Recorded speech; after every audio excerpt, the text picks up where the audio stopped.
Firman Tuhan berkata, apakah hubungan bait Allah dengan berhala?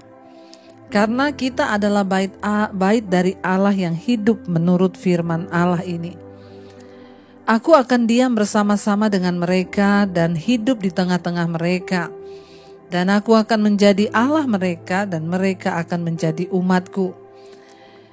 2 Korintus pasal yang ke-6 ayat yang ke-16 firman Tuhan berkata, apakah hubungannya bait Allah dengan berhala? Ya, tidak ada hubungan antara bait Allah dengan berhala atau kuasa kegelapan. Kita ini disebut bait Allah dari Allah yang hidup, ya, oleh firman Tuhan. Tubuh kita, hidup kita adalah bait Allah, ya, bait tempat kediamannya Tuhan. Karena itu dikatakan, aku akan diam bersama-sama dengan mereka dan hidup di tengah-tengah mereka. Dan aku akan menjadi Allah mereka dan mereka akan menjadi umatku, kata firman Tuhan. Saudara, dengan mengutip dari Nabi Yesaya, Paulus sedang menegaskan bahwa gereja itu adalah bait Allah dan milik Allah. Korintus itu memiliki banyak sekali kuil-kuil untuk penyembahan dewa-dewa, ya, dewa-dewa dan dewi-dewi kafir mereka. Sehingga para penerima surat ini bisa melihat perbedaan yang dimaksud oleh sang rasul. Orang-orang yang mengikut Kristus dikenal bahkan melalui suatu bangunan. Mereka dikenal sebagai orang-orang yang di dalam diri mereka ada roh Allah. Gereja bukanlah tempat untuk dikunjungi orang percaya. Mereka sendiri adalah gereja. Ya, Tuhan tidak menantikan umatnya dalam satu tempat, ya, yang diberi kaca-kaca berwarna atau lighting atau panggung, ya. Dia selalu menyertai mereka. Itu merupakan pemikiran yang menenangkan kita, bahkan menghibur bagaimanakah kita berperilaku yang mencerminkan bahwa Tuhan ada dalam hidup kita. Saudara, Rasul Paulus berkata, tidak ada hubungannya antara bait Allah dan berhala. Pada zaman dulu di Korintus itu ada begitu banyak kuil-kuil penyembahan berhala, ya, dewa-dewa dan dewi-dewi mereka. Jadi Rasul Paulus mengingatkan, ya, bahwa bait Allah itu adalah kamu, ya, bukan bangunan gereja, bukan gedung gereja. Jadi sebagian kita berpikir bahwa kalau ini pemahaman yang salah, ya saudara. Kita berpikir kita datang ke gereja itu Tuhan menunggu kita di gereja. Nah, itu pemahaman yang salah. Ya, seperti pemahaman dari orang-orang di Korintus yang berpikir kalau mereka datang ke kuil-kuil penyembahan berhala itu, dewa mereka ada di sana berupa patung. Tetapi firman ini berkata, Rasul Paulus bilang, kamu itu sendiri adalah bait Allah yang hidup. Jadi bukan di gereja Tuhan menunggu kita, tetapi Tuhan itu tinggal di dalam kita.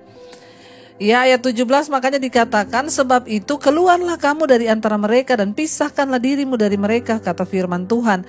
Dan janganlah menjamah apa yang najis, maka aku akan menerima kamu.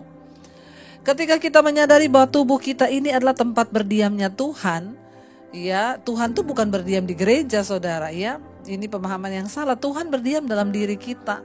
Ketika kita tahu tempat tubuh ini tempat berdiamnya Tuhan, maka kita harus memisahkan diri dari hal-hal yang najis, ya. Rasul Paulus bilang kamu harus pisahkan diri dari mereka yang suka menyembah berhala itu, saudara. Ya, memisahkan diri dari mereka itu artinya berpisah dari dunia. Ya, melibatkan lebih kepada dari sekedar menjaga jarak dan perbuatan-perbuatan penuh dosa itu. Ya, tetapi berada dekat dengan Tuhan. Ya, ini memerlukan lebih dari sekedar menghindari hiburan duniawi. Ya, tetapi itu menunjukkan bagaimana kita menggunakan waktu, uang kita, ya, dan tidak ada cara untuk, ya, sama sekali memisahkan diri kita dari semua pengaruh dosa selain kita mendekatkan diri kepada Tuhan. Ya, sekalipun demikian kita harus menolak dosa yang ada di sekitar kita tanpa menyerah ataupun tunduk. Ya, apabila Anda mengetahui apa yang Allah ingin kita lakukan, buanglah sama sekali semua kebiasaan-kebiasaan dosa itu. Tuhan berkata dia tinggal bersama-sama dengan kita. Tapi syaratnya pisahkan diri dari dunia, saudara. Memisahkan diri dari dunia bukan hanya sekedar kita, saya nggak mau ke diskotik, saya nggak mau mabuk. Enggak. Memisahkan diri dari dunia akan bisa terwujud waktu kita mendekatkan diri dengan Tuhan. Jadi bukan hanya sekedar saya nggak mau minum, saya nggak mau mabuk. Tapi lebih kepada kita membangun hubungan pribadi kita dengan Tuhan.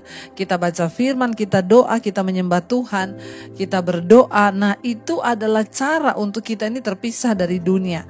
Ya, dari perbuatan-perbuatan dosa, dari komunitas-komunitas yang akan membawa kita terjerumus. Karena itu, orang yang benar-benar sudah menyadari bahwa tubuhnya adalah bait Allah, dia nggak akan suka lagi ke diskotik, dia nggak akan suka lagi bergaul dengan hal-hal yang duniawi. Nah, duniawi di sini itu maksudnya adalah ya ikatan-ikatan dosa, maksudnya adalah kuasa-kuasa kegelapan ya yang dapat menjerumuskan iman kita jatuh, saudara ya. Karena itu mari kita mulai memisahkan diri dari perkara-perkara duniawi yang akan menghancurkan iman kita, kenajisan, percabulan, bahkan hal-hal yang tidak berkenan pada Tuhan, dan itu hanya bisa terjadi waktu kita mendekatkan diri dengan Tuhan. Ayat yang ke-18 di sana dikatakan, dan aku akan menjadi bapamu dan kamu akan menjadi anak-anakku laki-laki dan anak-anakku perempuan. Demikianlah firman Tuhan yang Maha Kuasa.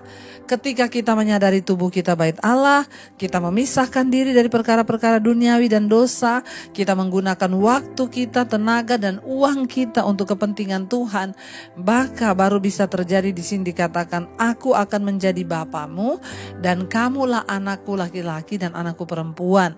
Ya, dan akulah akan menjadi Tuhanmu. Demikianlah firman